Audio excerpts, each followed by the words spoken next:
आओ अब आगे कंटिन्यू करते हैं। पिछली बार हमने नील्स बोर थ्योरी पढ़ी थी जिसमें हमने 2-3-4 पॉइंट्स पढ़े थे। आओ फटाफट रिकॉल करें क्या पढ़े थे। सबसे पहले पढ़े थे कि जो इलेक्ट्रॉन है वो सर्कुलर पाथ पे रिवॉल्व करता है। देन हमने पढ़ा था जब वो रिवॉल्व करता है सर्कुलर हॉरिजॉन्टल पाथ पे तभी न्यूटन लॉ ऑफ मोशन को फॉलो करता है। इससे हमने निकाला था कि जो हमारा एफ इलेक्ट्रोस्टैटिक है मतलब के ZE² वो हमारा किसके बराबर होगा mv²/r के। ये हमारा थर्ड पॉइंट था, नहीं सेकंड था। फिर हमने थर्ड पढ़ा कि जो जिस शेल में इलेक्ट्रॉन रिवॉल्व करता है, ठीक है, मान लो ये है, तो यहाँ पे इसका रेडियस r, इसका mass of electron m and e। यहाँ पे जो इसका एंगुलर मोमेंटम होगा वो हमेशा इंटीग्रल मल्टीपल ऑफ NH/2π होगा, h/2π। इसके हमेशा इंटीग्रल मल्टीपल पे इसकी एंगुलर मोमेंटम की वैल्यू आएगी, तभी हम कह सकते हैं यहाँ पे इलेक्ट्रॉन रिवॉल्व कर रहा है। अगर ये 1 आता है तो इस जगह का नाम हो जाएगा n बराबर 1। ये 1th शेल है, ये सेकंड शेल है 2h/2π। ऐसे हमने ये थर्ड पॉइंट पढ़ा था एंगुलर मोमेंटम का। एंगुलर मोमेंटम क्या होता है, L बराबर mvr या फिर I ओमेगा, हमने पढ़ा था। इससे अगला पॉइंट पढ़ा था ना इलेक्ट्रॉन अपनी एनर्जी देगा ना लेगा। अगर दे देगा तो बेचारे के पास कम एनर्जी हो जाएगी, अनस्टेबल रहेगा, और अगर ले लेगा तो बेचारा एक्साइट हो जाएगा, और एक्साइट के चक्कर में जो इसका एंगुलर मोमेंटम की वैल्यू आएगी वो इंटीग्रल मल्टीपल ऑफ h/2π के बराबर नहीं आएगी, मतलब वो अनस्टेबल रहेगा। तो ना इलेक्ट्रॉन अपनी एनर्जी गेन करता है ना रिलीज करता है। इससे लास्ट पॉइंट हमने पढ़ा था कि मान लो एक सेकेंड कि ये हमारा इलेक्ट्रॉन है, ये ऐसे, यहाँ एक इलेक्ट्रॉन है, ये हमारा n बराबर, यहाँ पे इसे जितनी एनर्जी चाहिए, लेट से इसे 10 इलेक्ट्रॉन वोल्ट की एनर्जी चाहिए यहाँ पे, तो यहाँ पे इसकी एनर्जी है En1, इस सेल में इसकी एनर्जी है En2, इस सेल में इसकी एनर्जी है En3।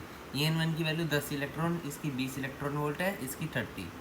तो इसे यहाँ से यहाँ जाना है, मैंने इसे फोटोनिक एनर्जी दी, मतलब फोटोन की एनर्जी दी, मतलब hc/λ दिया।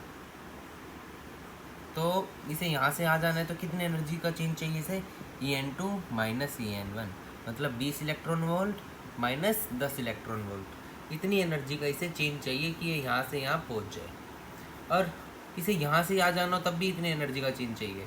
ये इतनी एनर्जी रिलीज़ कर देगा, 20 माइनस 10 मतलब 10 इलेक्ट्रॉन वोल्ट रिलीज़ करेगा हायर से लोअर, एंड 10 इलेक्ट्रॉन इसे चाहिए यहाँ से यहाँ तक जाने के लिए। मतलब जब हम डेल्टा ई निकालेंगे तो हमेशा जो बड़े वाली वैल्यू होगी ना, जो हमारा En2 होगा वो पहले आएगा। ये बात नोटिस करना, चाहे लोअर से हायर जा रहे तब भी En2 माइनस En1 करेंगे, और अगर हायर से लोअर जा रहे तब भी En2 माइनस En1 करेंगे।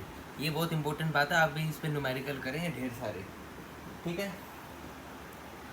वेट ए सेकेंड,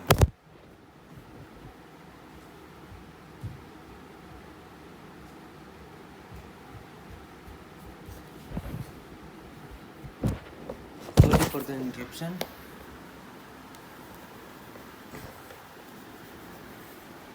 ठीक है, आओ अब इस पे फंडामेंटल एक क्वेश्चन देखते हैं, क्वेश्चन पूछे कैसे जाते हैं। तो देखो ये आपको एक ग्राफ दे दिया, आपको एक ग्राफ दे दिया, मैं यहाँ पे ड्रॉ कर देता हूँ। ये ऐसे है, ऐसे ऐसे ऐसे, और सेकेंड ऐसे ऐसे। यहाँ इसकी एनर्जी है A इलेक्ट्रॉन वोल्ट, यहाँ B इलेक्ट्रॉन वोल्ट, यहाँ C इलेक्ट्रॉन वोल्ट, यहाँ D इलेक्ट्रॉन वोल्ट, यहाँ E इलेक्ट्रॉन, लेट से F इलेक्ट्रॉन वोल्ट, ठीक है। और मैं यहाँ कॉपी में समझा देता हूँ। ये हमें ग्राफ में ये दे रखा है, ये एक स्पेक्ट्रम हमारे ये है, यहाँ से यहाँ जाता हुआ, एक स्पेक्ट्रम हमारे यहाँ से यहाँ तक जाता हुआ, एक यहाँ से यहाँ, एक यहाँ से यहाँ, एक नीचे आ रहा है और एक उससे नीचे आ रहा है। तो क्वेश्चन पूछा which of the following transition x हमें कुछ भी दे रखा होगा, x angstrom wavelength of photon emitted का मतलब कब एमिट कब करता है इलेक्ट्रॉन अपनी एनर्जी को, जब वो हायर से लोअर जा रहा होता है। एब्जॉर्ब करते समय वो ऊपर से नीचे से ऊपर जाएगा, और एमिट करते समय ये नीचे से ऊपर से नीचे आएगा। फिर से बताता हूँ, जब वो एब्जॉर्ब करेगा तो वो अपनी एनर्जी बढ़ाएगा, तो वो नीचे से ऊपर जाएगा, हायर से लोअर से हायर, और जब वो एमिट करेगा अपने रेडिएशंस तो वो ऊपर हायर से लोअर जाएगा, ऊपर से नीचे। तो इस ग्राफ में हमें 3 तो ये दे रखे, तो 4 तो ये दे रखे, तो चारों के चारों कट जाएंगे क्योंकि हमें एमिटेड पूछा है। तो ये दोनों बचे। अब मैंने आपको बताया था एच की वैल्यू क्या होती है, 12400, जब हमारा लैम्डा क्या हो एंगस्ट्रम में। तो आपको मैंने फॉर्मूला बताया, लैम्डा कितना चाहिए होता है, HC/E2 माइनस EN1।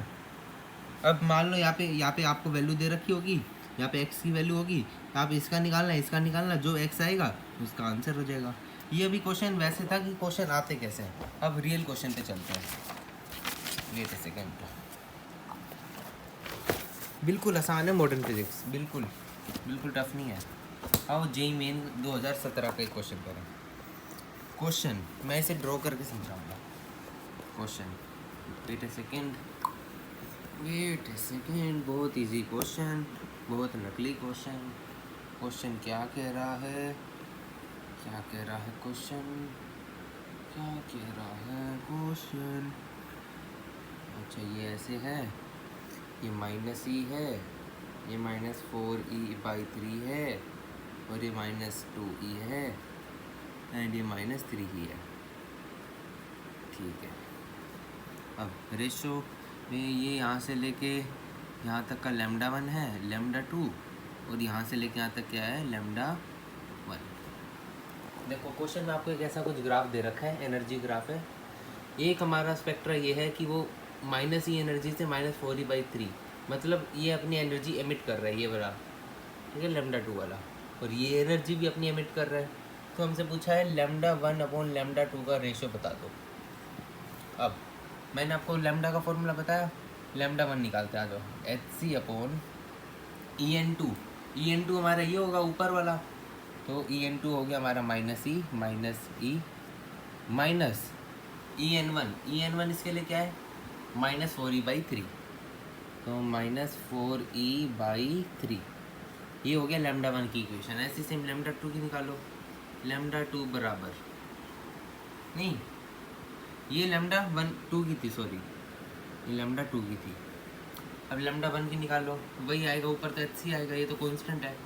EN2, इसका भी EN2 क्या होगा, -e माइनस EN1। EN1 इसका क्या है, -2e, -2e। ये क्या आ जाएगा सॉल्व होके, H/, प्लस E H/E आ जाएगा। ये आ गया हमारा λ2 की इक्वेशन। λ1 की सोल्व करो, ये आएगा HC/-E + 4e/3, ये हो जाएगा 4 -3 3, ये हो जाएगा 3HC/E। अब इसका रेशो ले लो, λ1/λ2 HC/E अपॉन 3HC/E, कट गया। λ1/λ2 क्या आ गया, 1/3। ये देखो, ये जेई मेन का क्वेश्चन था 2017 का। कितना फंडामेंटल बेसिक क्वेश्चन पूछा था। इस चैप्टर से मुश्किल सवाल आते ही नहीं है। जिसको सब पता है, जिसको थ्योरी क्लियर है, कंसेप्ट क्लियर है, फॉर्मूला थोड़े बहुत याद है, ये क्वेश्चन तो ऐसे ही बन जाता है। आई बात समझ में। यहाँ पे यही लिखा है, इसका सोल्यूशन देख लो। मैंने तो डायरेक्ट कर दिया था, बहुत ईजी क्वेश्चन था। मेन तो ये लगा था, λ1/λ2 बराबर HC/EN2 - EN1। मैंने इसका EN2 डैश - EN1 डैश मान लिया, बात खत्म। इसे काट कूट दिया, 1/3 आ गया, ए ऑप्शन। और नेक्स्ट क्वेश्चन, अब आते हैं application of Niels Bohr theory पे। आओ, ये टॉपिक अच्छा है, इसे समझते हैं। ये टॉपिक क्या कह रहा है, कुछ नहीं है, पूरी मॉडर्न फिजिक्स आसान है, बस सुनते चले जाओ, काम बन जाएगा। तो ये क्या कह रहा है, अच्छा, application of Niels Bohr theory. एक सेकंड देख लेते हैं, ये रेडियस की बात कर रहा है। आ जाओ, रेडियस डेरिवेशन करते हैं। रेडियस क्या होता है, ये नंबर 1 एप्लीकेशन है, एटॉमिक रेडियस। तो आओ नील्स बोर थ्योरी का एटॉमिक रेडियस पढ़ते हैं। मैंने आपको बताया, ये हमारा एटम, ये न्यूक्लियस, ये इलेक्ट्रॉन है, से v वेलोसिटी से रिवॉल्व कर रहा है, ये इसका r है, एंड ये बस इतना ही है। हमको पता है इसका एंगुलर मोमेंटम क्या होगा, ये m है और ये इलेक्ट्रॉन है, तो इसका एंगुलर मोमेंटम क्या होगा, mvr। ठीक है, और ये किसके बराबर होता है, इंटीग्रल मल्टीपल ऑफ h/2 पाई। ठीक है, अब एक और बताया था हमने कि जो इसका सेंट्रीपिटल फोर्स होता है, जो बाहर का mv स्क्वायर r होता है वो बराबर होता है, मतलब सेंट्रीपिटल फोर्स क्या हो गया इसका, kZe²/r² बराबर mv²/r। ये इक्वेशन पहली, ये दूसरी इक्वेशन। यहाँ से r की वैल्यू निकाल लो। क्या करोगे, पहली इक्वेशन पे आ जाओ, यहाँ से v की वैल्यू निकाल लो। v क्या आ जाएगा हमारे पास, NH/2π mr। ये v की वैल्यू आ गई। अब v की वैल्यू इसमें रख दो, इससे पहले एक r से ये स्क्वायर काट दो तो आएगा kZe²/r बराबर mv²। अब v की वैल्यू मैं रख रहा हूँ डायरेक्ट, देख रहा हूँ v का स्क्वायर है तो मतलब इस सब का स्क्वायर कर दो, मतलब n² h²/4π² m²r²। अब देखो कटेगी चीज़ें, m से m का स्क्वायर, ठीक है। और क्या कट रहा है, कुछ नहीं कट रहा। और कट रहा है, कुछ नहीं कट रहा मेरे ख्याल से, नहीं कट रहा। अब यहाँ से r की वैल्यू निकाल लो। r हमारा आ जाएगा n² h²/4π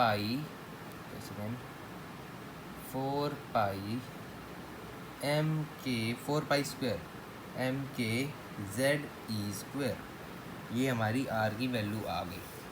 अब ये फॉर्मूला रट के जाओगे, वैसे तो याद रख लो, नॉर्मल न्यूमेरिकल्स बन जाएंगे, बट देखो n कांस्टेंट, h कांस्टेंट नहीं, n कांस्टेंट नहीं है तो बदलेगा, h कांस्टेंट, 4 कांस्टेंट, पाई constant, m constant, k constant और e² कांस्टेंट।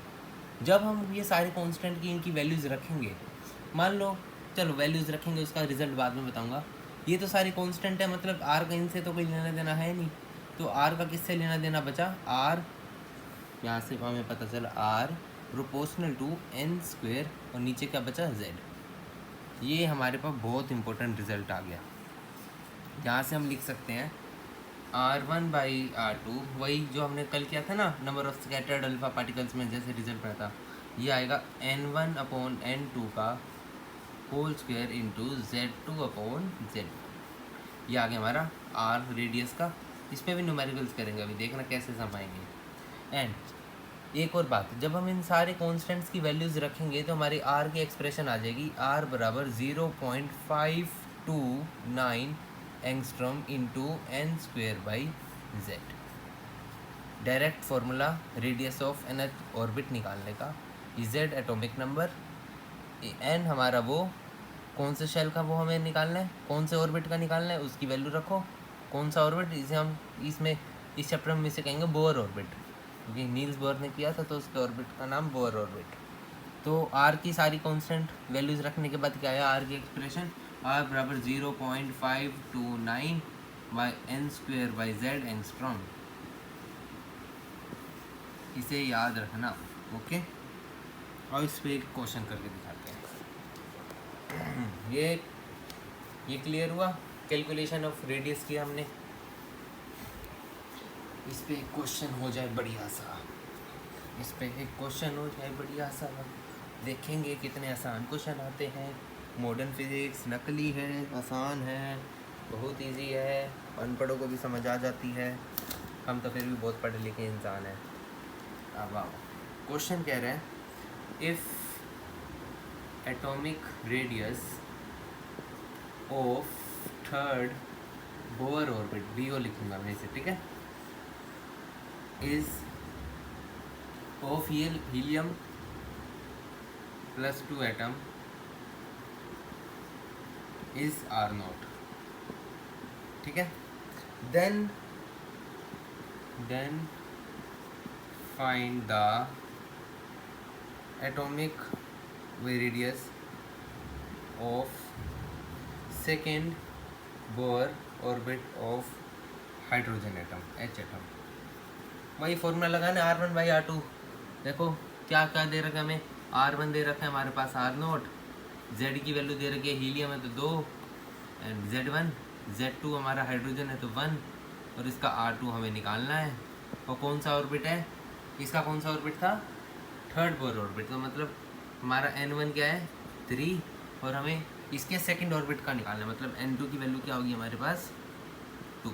अब ये वाला फॉर्मूला लगाओ, R1/R2 इक्वल्स टू N1/N2 का whole square into Z2/Z1। R1 का है R0 अपॉन R2 निकालना है, N1 है 3, N2 है 2 इसका स्क्वायर इंटू Z2 है हमारा 1 और Z1 है हमारा 2।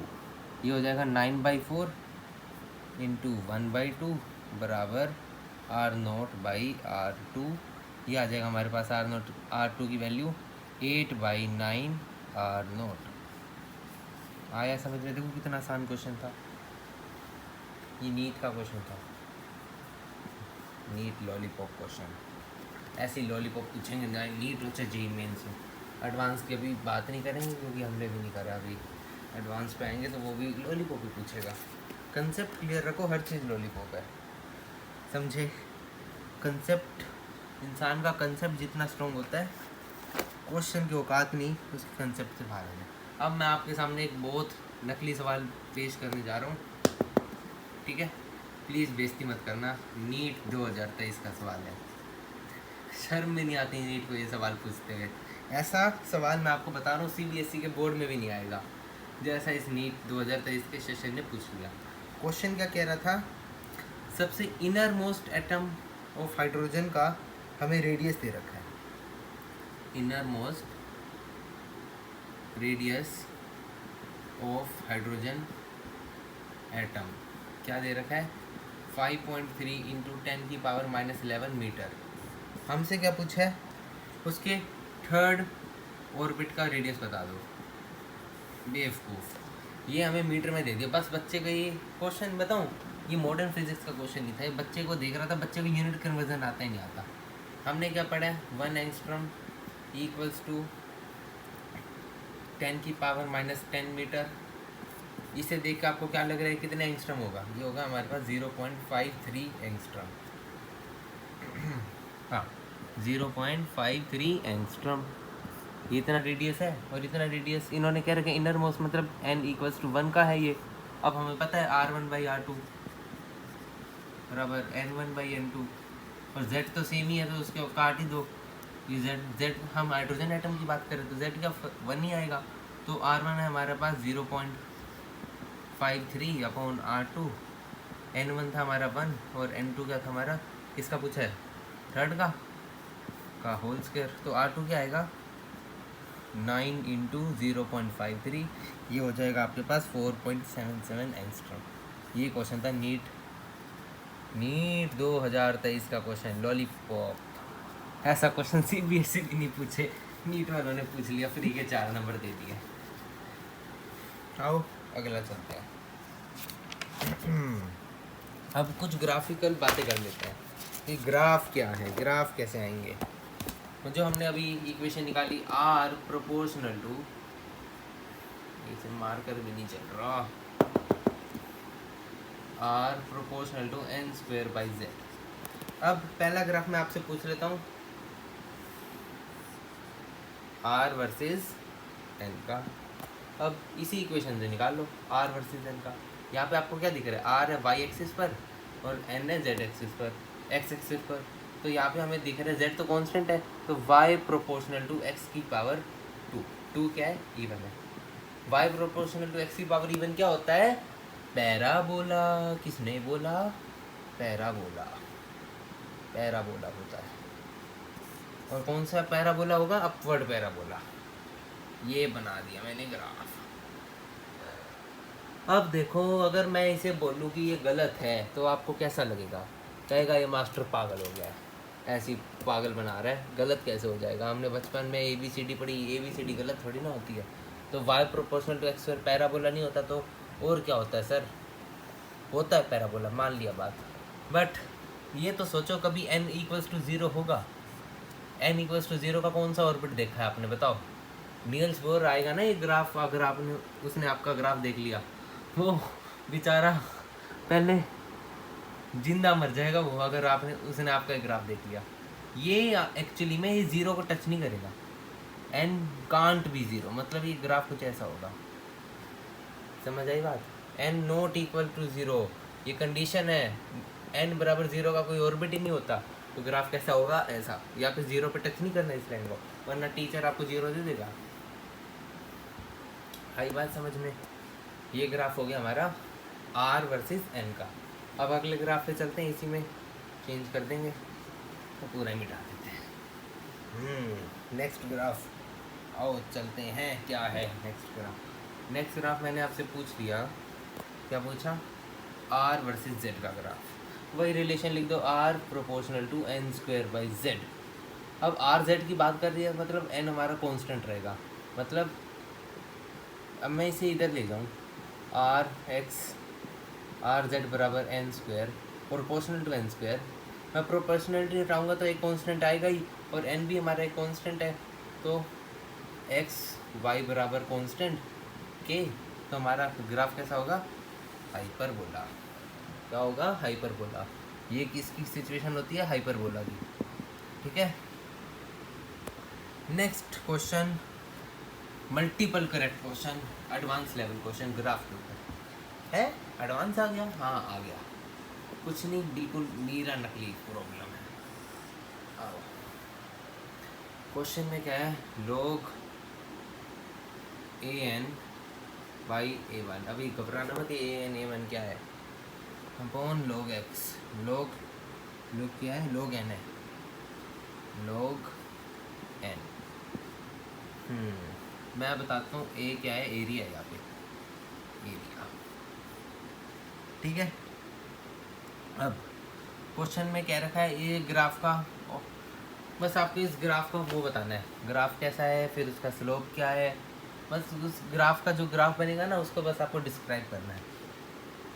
तो बताओ ये ग्राफ कैसा बनेगा, दिमाग लगाओ। चलो इसे नेक्स्ट सेशन में करेंगे, ठीक है? ये आपका होमवर्क, थोड़ा सोच के आना।